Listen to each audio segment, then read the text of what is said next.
voici maintenant le Krav Maga, qui est l'une des disciplines que j'affectionne le plus particulièrement. Pourquoi? Parce que les arts martiaux ont toujours un contexte historique, politique très important. Et bien le Krav Maga en est l'illustration parfaite. Nous sommes dans les années 40, dans le ghetto de Varsovie. Évidemment, les Juifs sont chassés, poursuivis exterminés par les nazis. Il s'agit de se défendre, on n'a pas beaucoup de moyens. Et donc, sa seule arme, ce sont ses mains. Et c'est ainsi qu'est né le Krav Maga, qui a ensuite, évidemment, du coup, émigré en Israël. Et aujourd'hui, le Mossad, par exemple, le service secret israélien, qui est assez redouté, mais aussi, finalement, tous les groupes d'intervention, je pense notamment au GIGN en France, eh bien, utilisent les techniques du Krav Maga.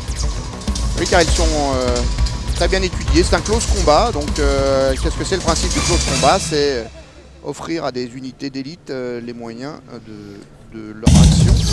Et là, cet homme sur la chaise, eh bien, c'est le spécialiste français de Krav Maga, c'est Richard Douieb. Alors, vous allez pouvoir le regarder.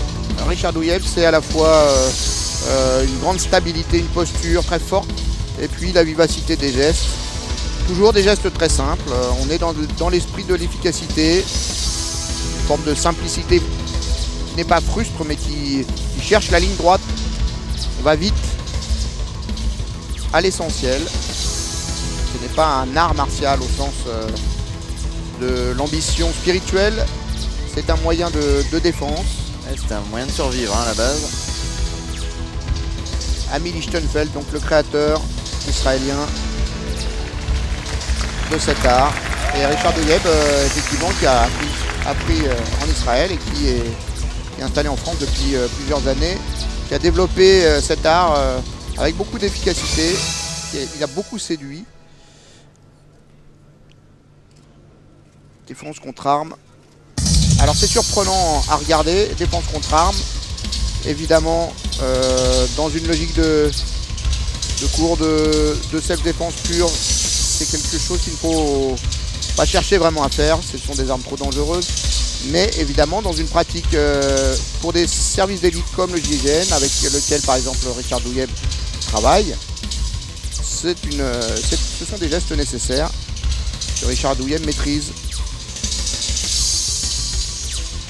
Dans la vie courante, évidemment, il faut mieux éviter de lutter, d'apprendre des techniques contre couteau, contre... C'est un couteau, vaut mieux partir en fait. Contre armes à feu, évidemment, là on est dans d'autres logiques.